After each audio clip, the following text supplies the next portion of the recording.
Today we will be reading Numbers 31 through 32. The Lord said to Moses, "Take vengeance on the Midianites for the Israelites.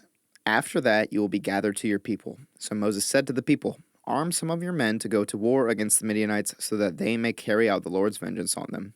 Send into battle 1,000 men from each of the tribes of Israel." So 12,000 men armed for battle, 1,000 from each tribe, were supplied from the clans of Israel.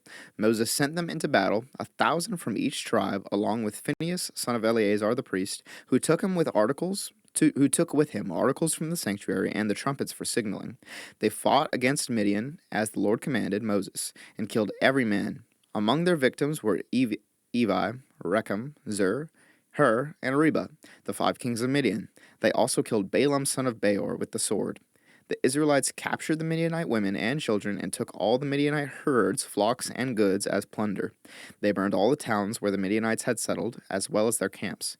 They took all the plunder and spoils, including the people and animals, and brought the captives, spoils, and plunder to Moses and Eleazar the priest and the Israelite assembly at their camp on the plains of Moab by the Jordan across from Jericho.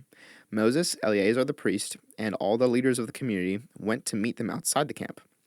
Moses was angry with the officers of the army, the commanders of thousands and commanders of hundreds who returned from the battle. "Have you allowed all the women to live?" he asked them. They were the ones who followed Balaam's advice and enticed the Israelites to be unfaithful to the Lord in the Peor incident, so that a plague struck the Lord's people. Now kill all the boys, and kill every woman who has slept with a man, but save for yourselves every girl who has never slept with a man. Anyone who has killed someone or touched someone who was killed must stay outside the camp 7 days. On the 3rd and 7th days you must purify yourselves and your captives. Purify every garment as well as everything made of leather, goat hair, or wood."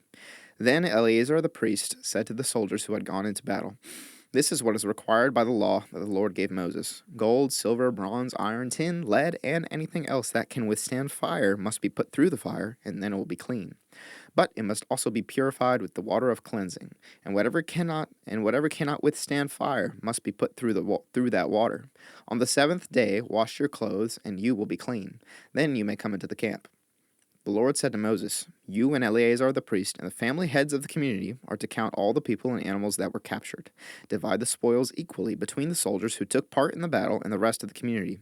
From the soldiers who fought in the battle, set apart as tribute for the Lord 1 out of every 500, whether people, cattle, donkeys, or sheep. Take this tribute from their half share and give it to Eleazar the priest as the Lord's part. From the Israelites' half, select 1 out of every 50, whether people, cattle, donkeys, sheep, or other animals. Give them to the Levites, who are responsible for the care of the Lord's tabernacle." So Moses and Eleazar the priest did as the Lord commanded Moses. The plunder remaining from the spoils that the soldiers took was 675,000 sheep, 72,000 cattle, 61,000 donkeys, and 32,000 women who had never slept with a man.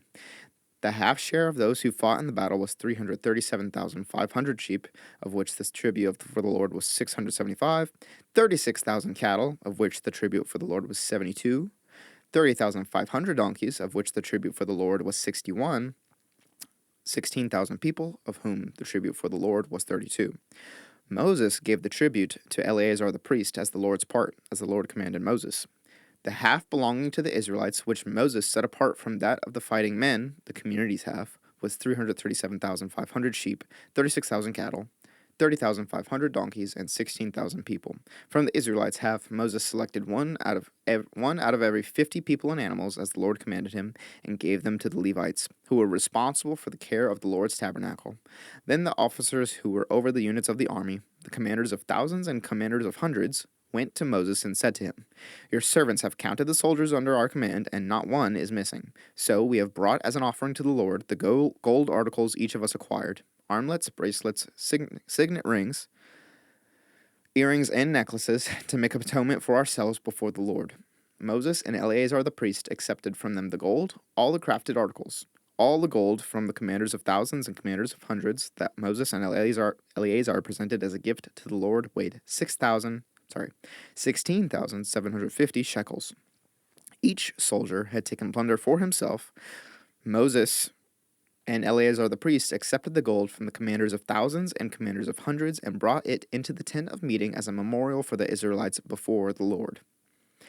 The Reubenites and Gadites, who had very large herds and flocks, saw that the lands of Jazer and Gilead were suitable for livestock. So they came to Moses and Eleazar the priest and to the leaders of the community and said, Adaroth, Dibon, Jazer, Nimrah, Heshbon, Elealeh, Sebam, Nebo, and Baon, the land the Lord subdued before the people of Israel, are suitable for livestock, and your servants have livestock.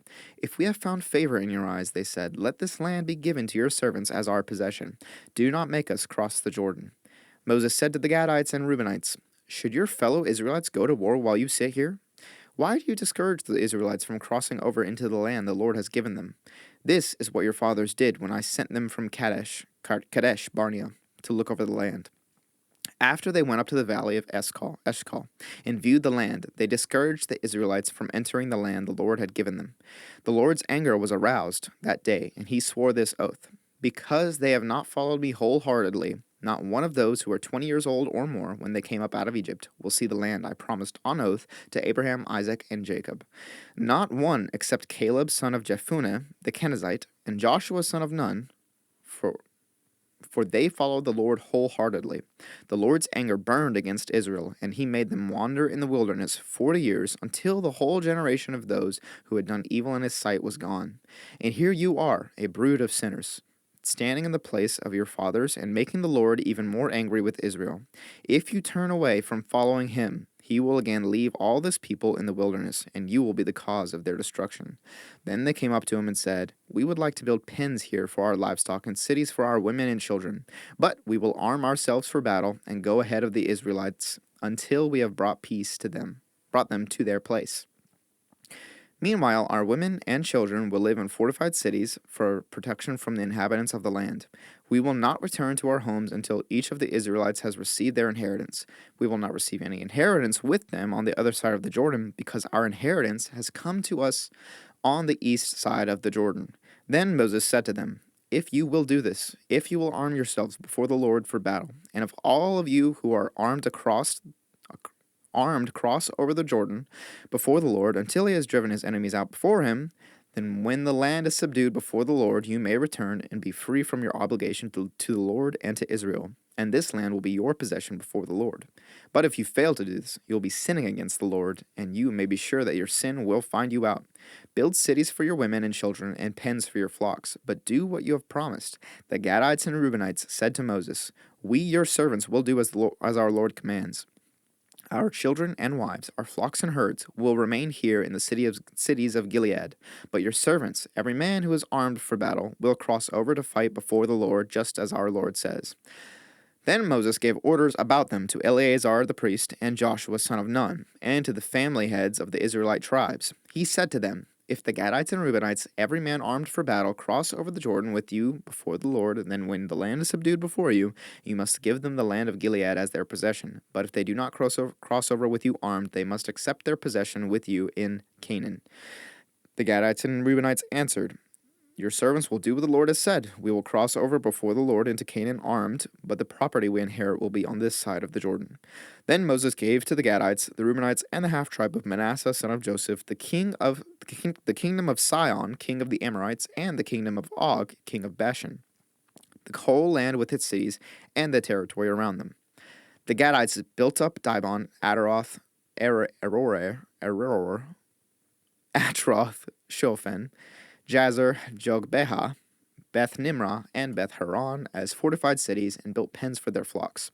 And the Reubenites rebuilt Heshbon, Elealeh, and Kiriathaim, as well as Nebo and Baal Maon. These names were changed. And Sibmah. They gave names to the cities they rebuilt. The descendants of Machir, son of Manasseh, went to Gilead, captured it, and drove out the Amorites who were there.